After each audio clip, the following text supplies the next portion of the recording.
What's up, y'all? Hope you're having a good one. Today, I'm here to talk about Silksong. I know I'm a month behind, and this is only my initial impressions. I wanted to play it right when it came out, and I started to play Hollow Knight, but just other commitments kind of got in the way, and then just pushed everything back, and I just decided that I just wouldn't rush, my other stuff to get through it, and that I would play it when I would play it, and I got to try it last night, and I had a blast. Let's get into it.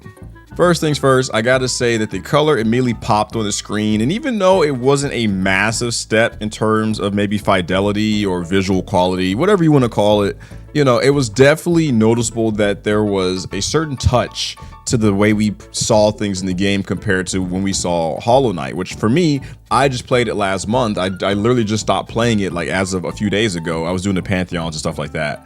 So for me, it was really easy to compare the two because it's very, very fresh in my memory. And Hollow Knight was very gray for the most part.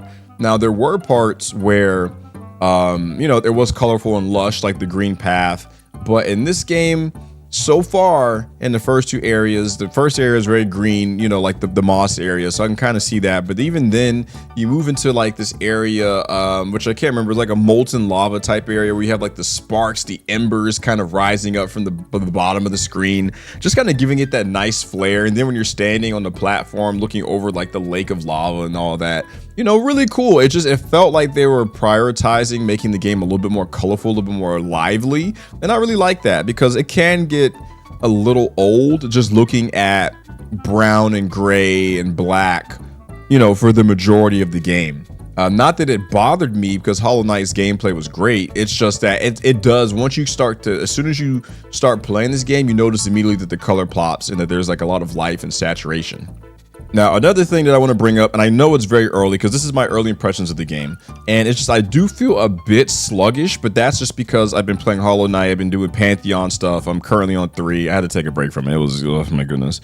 But having the double jump and a dash, those gave me so much movement that in this game, I don't have those things yet. I'm assuming that they're in here in some capacity. The wall climbing, the wall jumping, that stuff is missing, so I feel very slow, I feel very turtley. But I'm sure that as the game progresses, I'll get those things and I'll feel pretty speedy. But I will say that the pogoing is extremely different, and I did not like it the first time I tried to pogo an enemy. I was like, oh, this is awful. And it's slowly growing on me. Long story short, I've made it into the head march or something where the red ants and stuff are, which that boss was whooping me, but we'll come back to that. And I had to pogo a lot to progress through that area. And I think like after being put through my paces of pogoing, I'm like, okay, it's the animation for it is very visually appealing. It's very graceful, very acrobatic.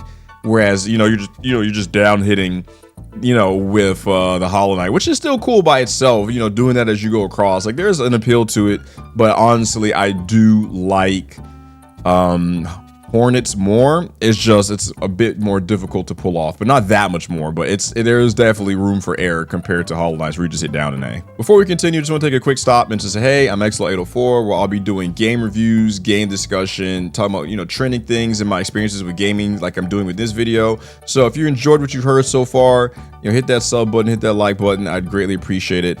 Just want to get that out there real quick. Back to the video. All right, don't get mad. I had to put a plug in for myself. I'm trying to make it out here. Going back to the game, I like that Hornet talks. I've never been a big fan of the silent protagonist. I don't understand, especially in a game with no voice acting for this one specifically. I've never really understood why that you couldn't have the main character talk. So it's actually really refreshing, even if it's just dialogues and sounds like that. I do appreciate the back and forth. Now, someone in the chat said there's a theory that Hornet's an actual person, whereas Hollow Knight is like a shade or whatever, and I could see that now, but they didn't know that they were going to make a number 2, right? Or maybe they did. I can't speak for it, but all I'm going to say is I welcome the MC talking.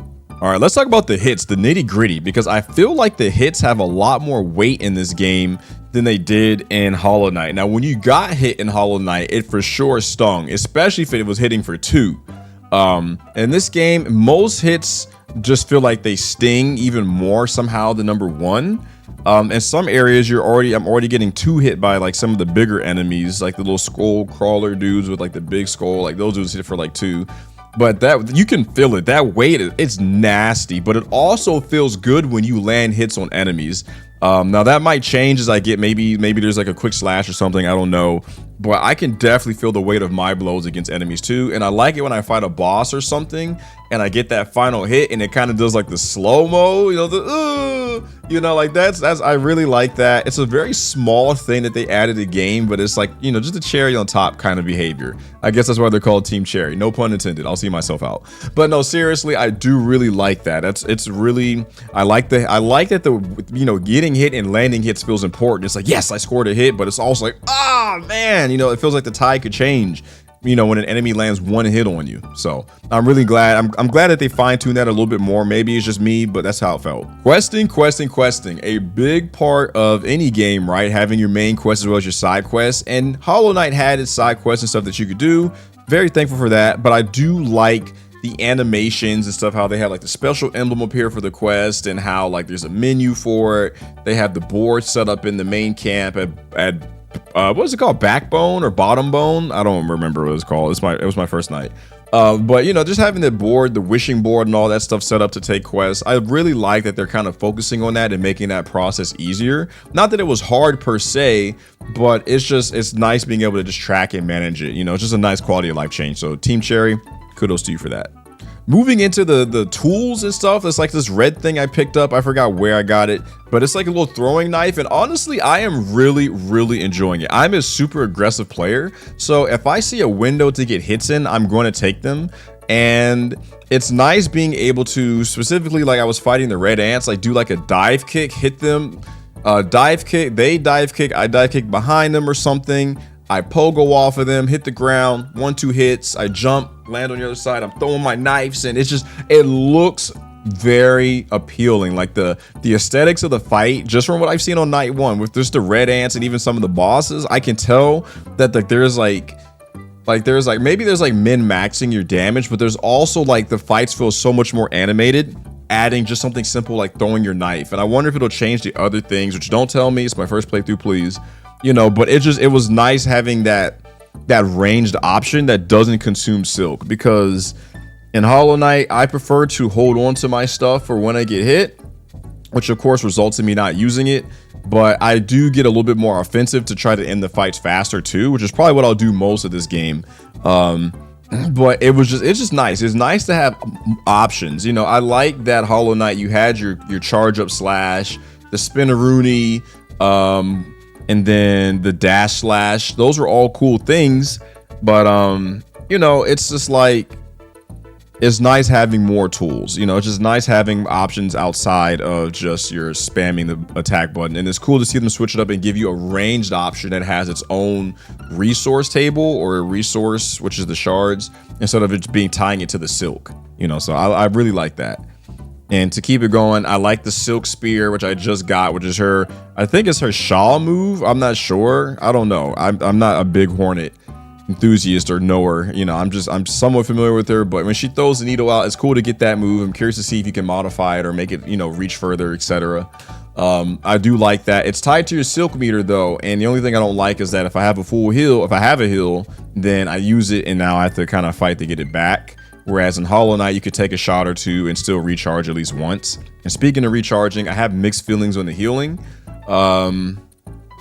With the healing, you push the button and technically it's 1 second of you charging up and you get 3 for it. So like, I do like that, but I would like the option to use a heal for like 1 to 2 HP and still have enough to throw a spear afterward. Now, maybe once I get the second half of the spindle upgrade thing, it might be that situation, but just early game, I'm not a fan of that. I kind of wish I had a little bit more control over how much I want to heal for, that way I can continue to do damage, because usually I'm so used to playing Pantheons and in-game stuff in Hollow Knight that if I'm in a boss fight, I'm not really thinking about healing. If I get hit, like, that's it for me. All my resources are going into damage. So that's just kind of where my mindset is. But if I need to heal one more time to ensure that I don't die, then I feel like I'm giving up a lot. But I mean, maybe that's just a weighted decision that they want you to make in this game compared to Hollow Knight. And if that's the case, I respect that. But that's all I had. I want to ask you what you guys think about the game. I mean, if you could keep it as generic and spoil free as possible, I'd greatly appreciate it as I make my way through the playthrough. I'd love to hear from you guys. Make sure to sub if you made it this far in the video. I do stream every night except Tuesday, so I will be on this game pretty frequently. I don't really have any other commitments, so definitely come through the stream and check it out. In my bio, you can see my username, but because this is a newer YouTube account, I can't just put the link in there for you, but just copy and paste it, please. And come check out the stream, 10 p.m. to like 2-ish a.m. Eastern Standard Time. So definitely come through, check out if you want to see a fresh playthrough, because I don't think I'll be uploading it. Or you might see me streaming here on YouTube. Actually, no, you won't, because it's a fresh account. I have another account I do that on, but I'll put the links and stuff in the bio if you want to see that stuff. Regardless, y'all stay safe. Peace.